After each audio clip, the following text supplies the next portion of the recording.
he was asking me back then to draw it. Yeah, I know. So, That was like 2 years before any of this even like started up. yeah.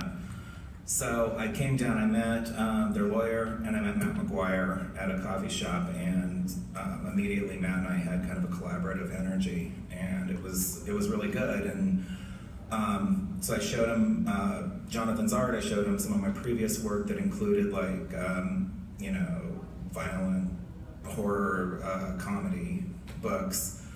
I had a series called Toe Tag Riot, which is about a punk rock band that's cursed to become zombies whenever they play their music. And so, being that they're ethical zombies, they decide to use their superpowers to go after like racists and homophobes and the like. So I brought one of those, and I was like, here's some of the stuff that I've done before. And I also brought a copy of like Archie versus Predator. I don't know if you guys have read that. But yeah, Archie is cool with using their characters in crazy ways. And I was like, this is the kind of stuff that I'm envisioning. Like, we could potentially pitch Gwar meets Archie. They're cool with, in this book, Archie versus Predator, there's a splash page where Jughead's decapitated head is shoved into a vending machine and is like up against the candy with his spine hanging out. And I was like, look at this, Matt, this is the kind of thing we could do. So it went from there. And then Jonathan, after the band okayed it and we got the, we started like doing pitch pages, Jonathan met someone at Dynamite Comics, one of the higher ups who ended up being a Gwar fan, and was like, as soon as you guys are ready to pitch this, bring it to us first. And so that's how that happened, It's thanks to Jonathan that we're published with a major publisher, just kind of all fell into place. Sorry, I kind of hogged that conversation. Well, you have the answers. So. I know, I get nervous on these things and I just kind of ramble. Anybody else questions?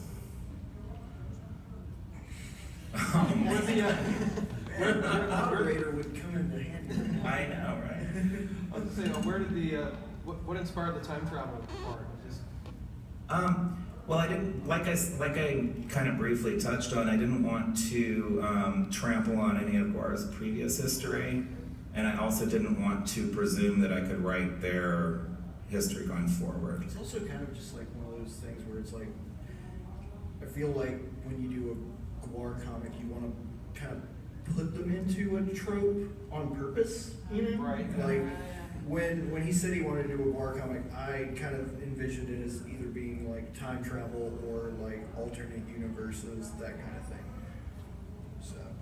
Yeah, and it's just, it's fun. It's like, let's put Gwar into... It's just a fun, easy thing to do, just to like... It's like, we'll have them fight samurais for 2 pages, and then we'll have them fight 30s gangsters, and then we'll have them go, take out the Hindenburg, and then we'll have them go kill Kurt Cobain, and then, it's just easy, you can just bounce around and have them do all these little short vignette gags and have it contribute to a larger story, but you're able to just kind of jump around and do these quick, fun mini stories within this larger story. So that's kind of why we did it. Mostly I just didn't want to, impose on their mythos or presume to write, actual Gwar canon. But FYI, they did decide that this is actual Gwar mythos, so the Orgasmageddon series counts, quote unquote. Anyone else questions? Jeremy?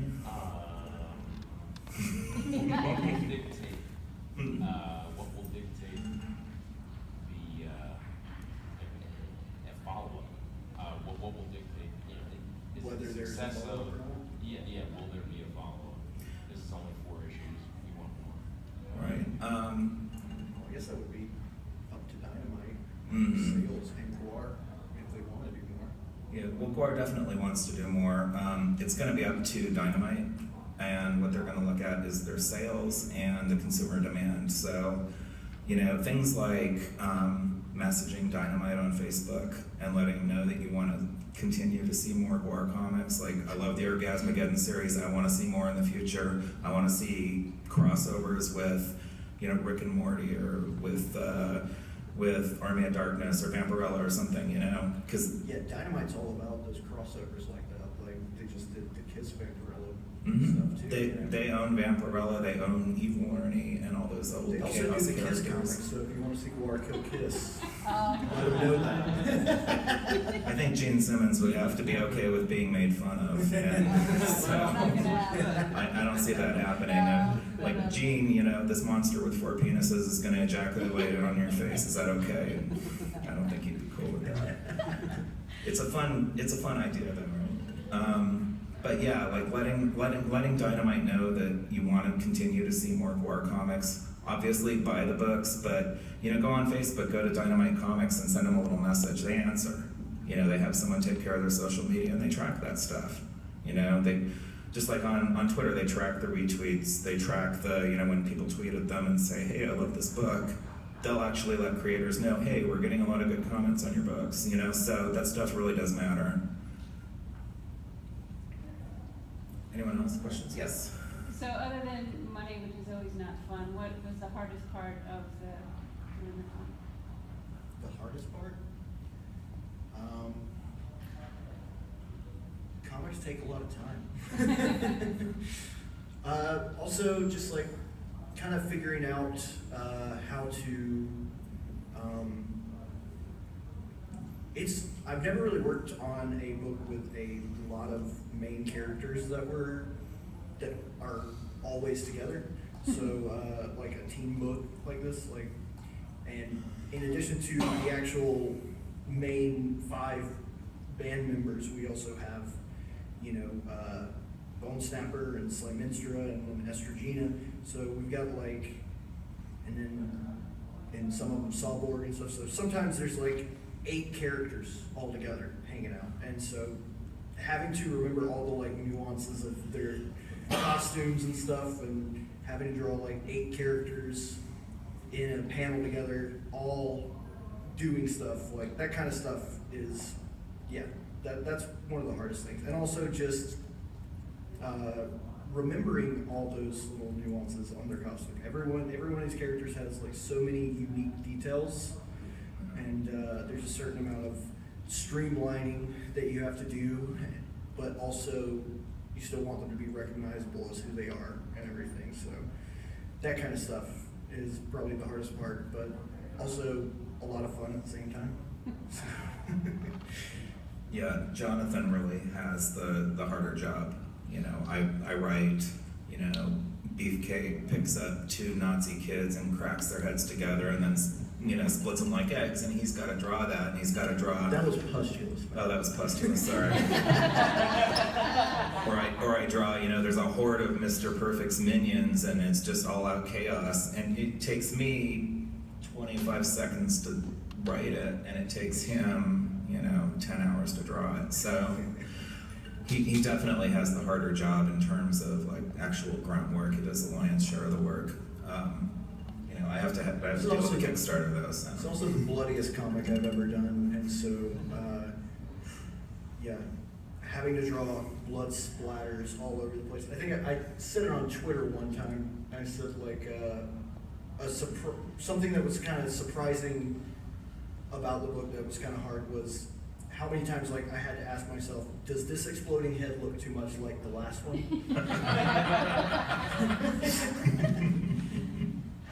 That's funny. Yeah, I mean, I'd say the most fun for me is thinking up of all these like crazy new ways to kill people, honestly. We just got a review on issue 2 where the reviewer said something about Jason Voorhees is reading this and is kicking himself for never thinking of rubbing 2 people together fast enough to catch them on fire. You know, as we did that, we had you know 2 of the Gwar guys. They were like, we need to set these this pile of dinosaurs on fire so we could eat. And so we grabbed 2 cavemen and like rub them together until they finally catch on fire. And then everyone's like, yay, we can eat. What was the review on issue 1 that was like a negative review but had the best pull quote? It was like, Oh my something God, about, yeah. this is just a bunch of monsters doing, It was like killing people and and like making dick jokes. immature dick jokes. Yeah. I don't see the appeal. It's like, that is the appeal. Yeah. I was like, this is the pull quote, you're just not getting it. You know, this is the perfect pull quote for the book, and I'm gonna put this on. You know, I already talked to Dynamite about that, and I was like, you know, we're gonna put that on the cover. He's like, you should. My editor. And he's like, you know, that'll drive him nuts. Yep. Any other questions? Gwar questions, comment questions, Jeremy? Can you talk about how so many artists got involved with all these variant covers and contributing? Yeah. Well, I was gonna say, like, we just asked people that we knew liked Gwar, that are artists that we like and stuff. Like Tom Neely is a friend of mine, I guess friend of yours too, right? Mhm. You know him, right? Yeah. Uh, I know Tom. yeah, like he's a big metalhead and he's into punk and all that stuff. And I was just hanging out with him and said, hey, do you want to do a Gwar cover? Yeah. Scott Whitemans, who does the other main cover of issue 1, just a really good friend of mine who's like the biggest Gwar fan I know aside from Matt. Just asked him to do it, and I guess Yeah. the other ones you can talk about. Those are the only 2 that I had anything to do with. I mean, I've been in comics for like 4 years or so, and you know, I'll talk about Gwar online, and then you know, my artist friends will be like, "Oh my God, I love them," and like because I had this idea of like someday I'm gonna make Gwar comics, I kept a list of, you know, if I saw anyone like after Dave died, there was a lot of fan art that came out, you know, people doing tribute art. And so I made a list, and that's how we got the Cody Scheibe variant cover to the Kickstarter, because he did a memorial piece. And then, you know, once we got the book greenlit, I reached out to Cody, and I'm like, hey, I remember you did this memorial piece. Do you want to do a cover? You know, do you want to do a backup, maybe? So I just kind of kept a list of people that I knew liked Gwar, because I wanted everybody involved in the book to be a fan on some level. They don't all have to be like, you know, the mega fans, but they have to know Gwar and like Gwar, because I wanted them to show the proper respect to the book. It's not just a paycheck, it's not just, you know, your $100 a page or whatever. It's, you know, something you want to do, something that, you know, you're honored to do.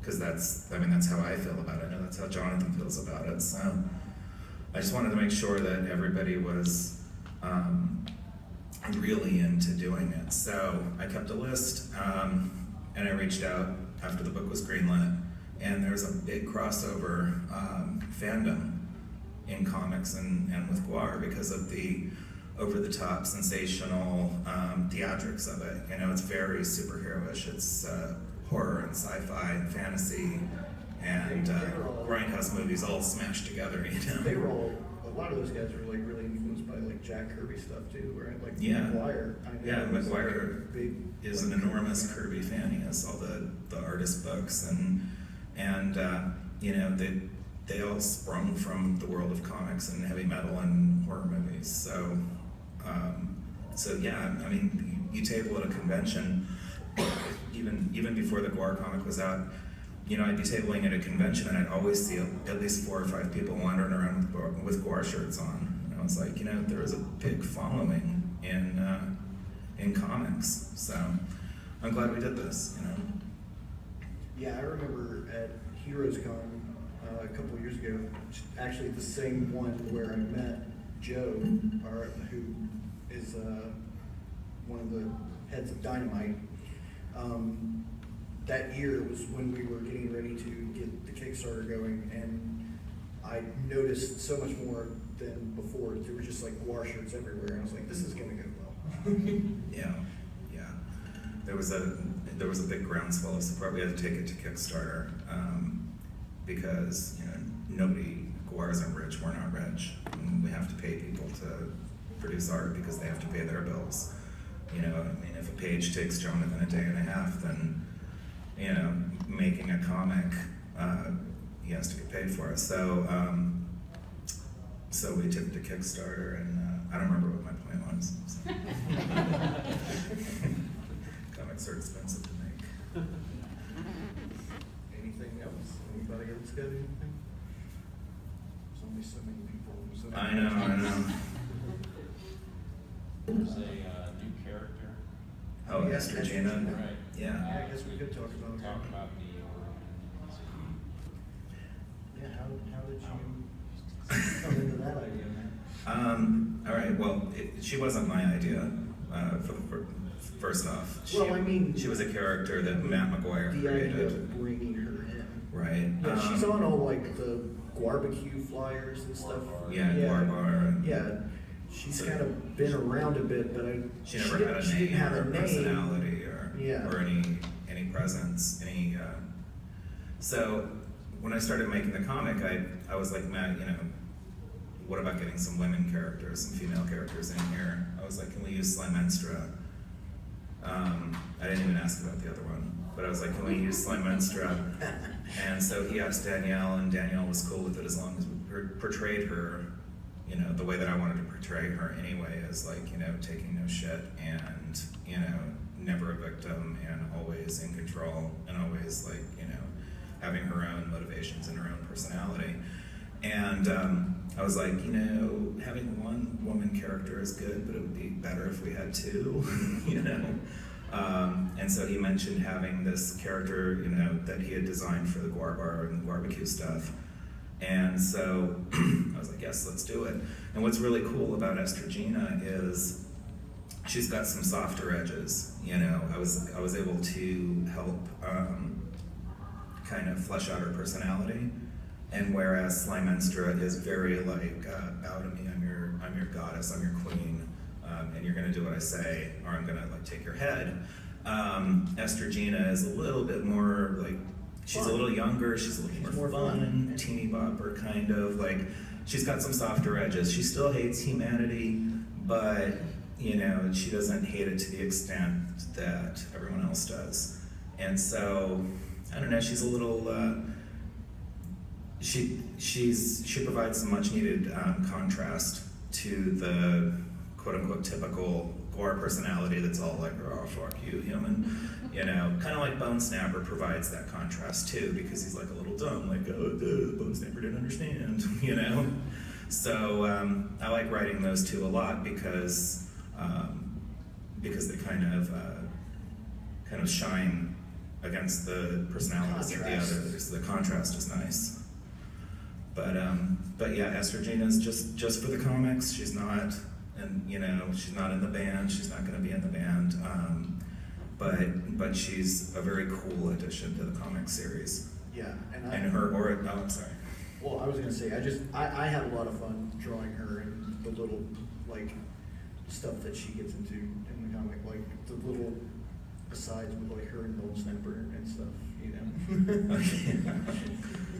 Yeah, she's a little more innocent and less weathered and hard.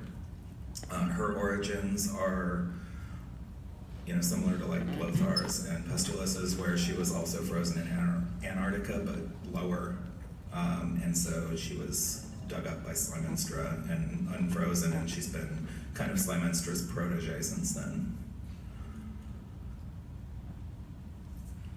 Anyone else? Does anyone else have any questions for Jeremy? Do you have any? Jeremy, could you just be the moderator? Yeah, we really should have done that, or brought Dawn in here in character. Just have Don be the moderator. What's this fucking comic about? All right. So are we supposed to talk for a full hour? Or? No, I mean, I think 30 minutes is good if I'm not gonna make everyone like hang out and stuff, but we're in the, I mean, I see most of you are very familiar faces. You've already been to the table, you know where we are, so. But we'll be here all weekend if you wanna come back by and say hi or hang out or whatever. We're over there in the like Artist Alley area by the Power Rangers, so. I made a comment to the show's organizer. I was like, oh yeah, man, I'd love to see like Gwar fight the Power Rangers. He's like, oh yeah, we can make that happen. So, so he put us right by the Power Rangers. Which is pretty cool.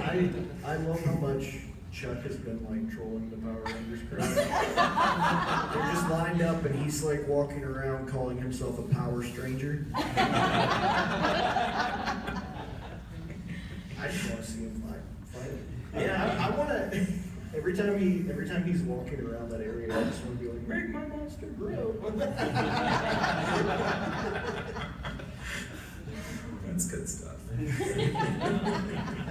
Were there any characters that you weren't able to include that you wish you could have, or that you just didn't include for one reason or another? I mean, because Gwar has so many characters, you know, it's just impossible to include all your favorites. They wanted to use Mr. Perfect because he's the current, like, biggest, baddest bad guy. You know, I would love to include a lot of the characters from the past. You know, and maybe we will be able to in further comic series, but issue 4, if anyone's seen, you know, pictures of the cover online, there's Robo Sleazy there, there's Bozo Destructo, there's, you know, so we're digging back a little bit. So, you know, when I first started seeing Gwar shows, it was, you know, shortly before the Penguin tour, the Carnival of Chaos tour, and We've so also got penguins. yeah, we've also got penguins. On that same cover, there's a penguin. So I have a big love for Robo Sleazy and the Penguins and that whole tour, because that's really where I like completely fell in love, and I was like, this is so awesome. That was like my introduction too, was the song Penguin Attack. Yeah. That was like before I even really listened to them. For years, like all I knew was that song, and when I heard it, I didn't really even care to hear anything else, because I was just like, it can't get better than Penguin Attack. And that's kind of the video to show people if they're like, what's Gwar about? What's a Gwar life show about? And it's like, okay, take 4 minutes and watch Penguin Attack, because that's like the frenetic craziness, the blood spray, the fire, the crazy monsters. I mean, Hunter comes out riding that deformed penguin, and it's like, oh man, it's just so good. There's also, if you look at that cover, you see that like the penguin is like a cyborg penguin. The penguins weren't cyborg penguins, right? They were just like the. I think there were some. Were there some? Yeah. Because I thought when we were talking about it, I thought that like that thing where like you remember things just completely differently. I thought that I had combined like the penguins from Batman Returns with the penguins from Penguin Attack. So like I had this idea of like those penguins having like rocket packs and all this stuff, and he was just like, well, let's just do that. Well, I talked to Matt, and he was like, yeah, you don't have to like keep to the specs on the penguins. You can do whatever you want with them. I was like, cool. You gotta follow the character sheets on the penguins. No, they're a lot of fun to work with, because, you know, they're pretty open to, you know, Yeah, like- making changes to those types, not to the main characters, but Yeah, but like Mr. Perfect, his minions and stuff, like there were only like rough sketches for reference for me to use, and so there were some things that I didn't really know what was going on, and then also just like for the sake of variety, instead of having the same minion over and over, I wanted to like do something with like wings and stuff like that, and they were really cool with just like letting me just kind of take the basic design that he had and just like running with it. So that's what's been really fun about working with him. and he was also cool with you like changing Sawyer to make his backpack a jetpack. Yeah. So like if you look at the issue 4 cover, Sawyer's flying, you know. And so is Bozo. Yeah, and so is Bozo. Well, Bozo does have a rocket He does back. have a jetpack, so yeah. Yeah, but yeah, I mean, it's been really cool as far as other characters I'd love to use. And now Robo Sleazy has like Iron Man hand cannons. And Oh stuff. yeah, he has the repulsor beams. Why not? You know, I mean, sky's the limit, as long as it's within the realm of Gwar stuff. You know, I'd love to use like some of the most hated characters, or some of my favorite, like like Scrotamoon, you know? I frickin' love Scrotamoon. I would love to use him and like bring him back and make him like super cool, you know? Maybe in the next series, who knows, you know? You did want to use Sin more originally too. Yeah, but they really wanted to keep Mr. Perfect as the main bad guy, and they wanted to make it clear to Gwar fans going forward that, you know, this wasn't a book about the past characters. This is a book about Gwar going forward. So that's why, you know, Sin's included in a flashback, but he's not, you know, a focal point of the story at all. So, but yeah, I mean, Cardinal Sin is probably my favorite Gwar villain. You know, I'd love to use Gorgor too. Skullhead face. Yeah. Hell, I wanted to bring the X-Cops into it. You know? So, I mean, there's just all these characters that you know, I would love to bring in at some point. So, as long as we get more series, you know. So make sure you let Dynamite know that you want to see more. You know, let them know on Facebook and Twitter. You know, it just takes a second to send a little message. Anyone else? Yeah. So is there any even remote outside possibility that you're talking about crossovers, Dynamite wants to do crossovers, Gwar versus Doctor Who? I mean, throwing that out there. I don't know. I mean, you have to get the approval from the other licensor too. Yeah. So, you know, who knows? I mean, they've done some crossovers, but it's with more respectable stuff like Star Trek.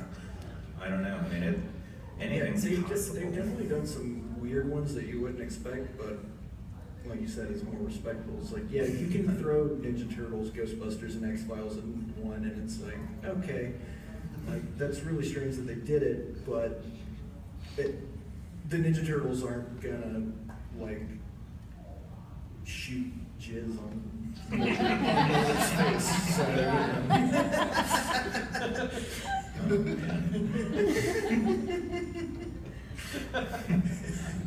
That's a mental image. Cowabunga dudes. I want to believe.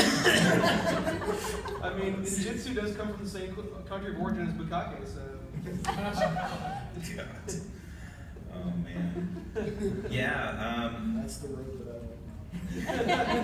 I think more likely is Army of Darkness, because Dynamite has that license right now, and so if you were to message them and say, "Hey, Matt Miner said he'd like to do an Army of Darkness crossover, and I would buy that book," that would help. You know, I think Army of Darkness is a really possible crossover. I think Evil Ernie is a crossover that could happen. Vampirella. Vampirella Slingminster team. Yeah, that was my thought. Yeah, Vampirella and Slymenstra.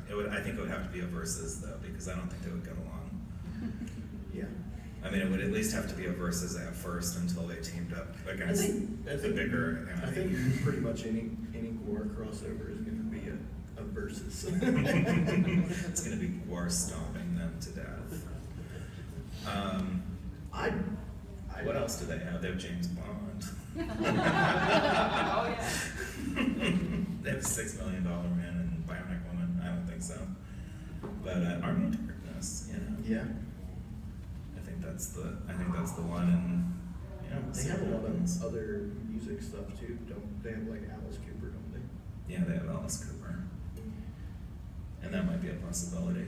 I think Alice Cooper would. He has a sense of humor. I think he'd be more willing than Gene Simmons. Yeah. Yeah. Yeah. Anyone else? Can you talk about developing the voices for the different characters, getting familiar with many characters involved? Yeah. When I got into the project, I thought I was really like down with how they would talk and everything, just because I've been a fan forever, I've seen all the movies, you know. And then I started writing scripts, and I was, you know, going over it with Matt McGuire, and he was like, not so much. So it was a lot of talking to Matt, and he would explain, you know, this is really how Sleazy would say this thing, and this is really how the main Gwar character is like being all like, "Rrr," you know, that stuff's easy, but like Sleazy's sarcastic nature and his like too cool for school nature, that was a little more challenging. Learning the things that he would or would not do. You know, Some of the goofier beefcake stuff. yeah, some of the goofier beefcake stuff, like, you know, like Beefcake will randomly have a turkey leg in his hand, and you don't know where it came from. It doesn't matter. That actually is like a recurring thing. Like Beefcake is just like, where is this soda coming from? The cell phone, like what is? Yeah. Where are you keeping all of this stuff, and where are you finding it? Yeah, it doesn't matter. In issue 2, when he's just like, he shows up with a hot dog out of nowhere. And he's just It's like, like, those aren't even around yet. Like, no, he explained that. He ravaged that from the galley of the Titanic. So, and then they're like, but they haven't even been invented yet. And he's like, yeah, don't sweat the details. Yeah, but I mean, it's been a lot of work with Matt, you know, talking with him, because I mean, he knows the characters like the back of his hand and can tell me, yes, that's something they would say, or no, not so much. Slimenstra, while she's very tough, like, you know, I needed to refine her, the way she spoke a little bit, and really kind of get into that zone where like she wasn't going to take crap from anyone, and she was going to do it in a certain way. It wasn't just like a confrontational screw you. It was like, you know, more Slimenstra-y, you know, more, you know, you like entitled queen bitchiness, you know, like this is just the way it is, you know, you serve me kind of thing. Yeah, so I mean, Bone Snapper was easy, you know, and fun. But yeah, I mean, it was mostly just, you know, like watching the movies a lot, reading interviews where they're in characters, watching interviews where they're in character, and you know, reading the old comics, of course. Aside from Matt, I mean, was Matt the main conduit into, you know, or at least, you know, did other people have any input on their own characters' dialogue or way of speaking? Yeah, definitely. I don't know to what extent, but Matt brings the scripts to them and brings, you know, the art to them, and, you know, makes sure that everybody's cool with everything before it's made. Especially with issue 1, you know, it definitely went through everybody just to make sure that the voices were right, you know, because he could get the action right, but you know, if Brent was, you know, not wanting Pustulus to say a thing a certain way, he could, you know, have the opportunity to say so. So, but it was everything was funneled through Matt so that it didn't get confused, you know, because if I had notes coming back from 8 people, it would get confused. So Matt would condense it all down and bring it to me.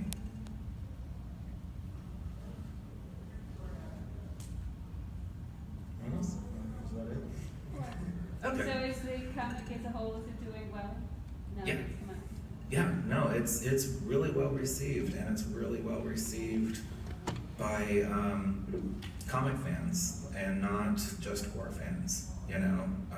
So people who don't know anything about the band, who are open to giving it a chance, are like, wow, you know, this is a lot different than I expected, and it's really funny, and it's really awesome, and you know, I'm having fun with comics again.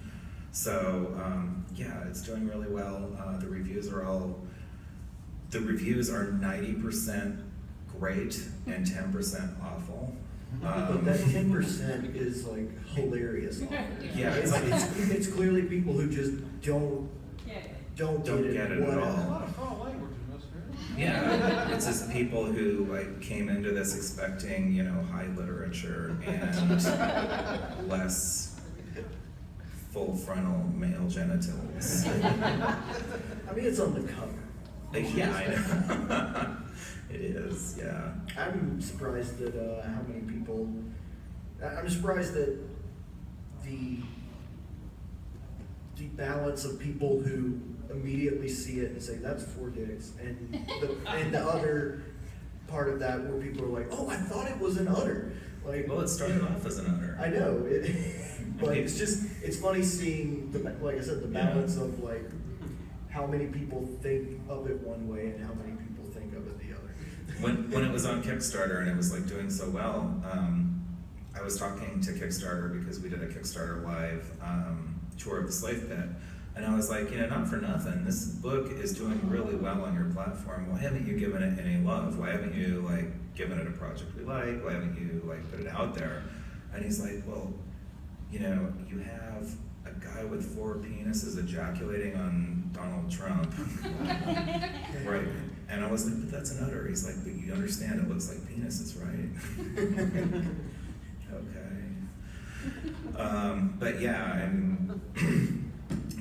I've been to signings where the cover is censored. They have like Post-its over the stuff. I was wondering if that was a thing. In Utah, it was. Of course, in Utah. It was completely covered up in Utah. But yeah, what was the question? Sorry, untreated ADD.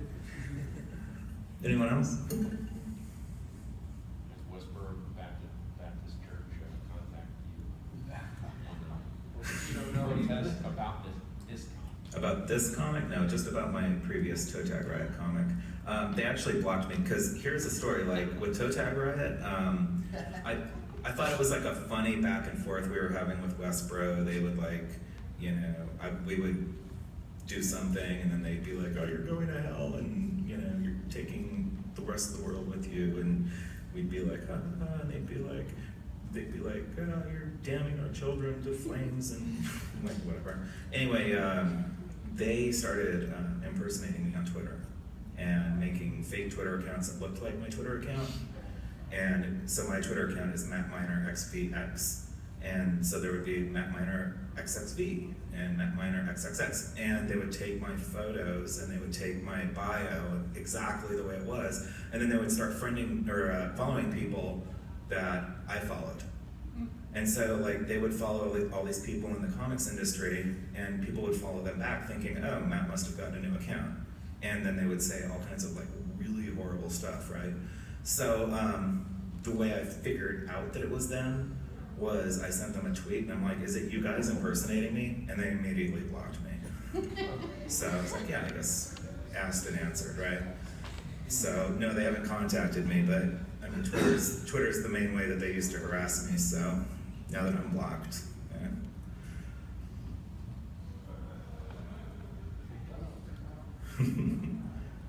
What else? Cool. All right, thanks for coming, guys. That was fun. That was not bad for having me. Sorry for it being unorganized, but I guess it worked out. Yeah. Just kind of a free-form Q&A. It worked out well. Cool. Thanks, guys, and thanks for supporting the comic. Come see us and say hi, tomorrow if you're here.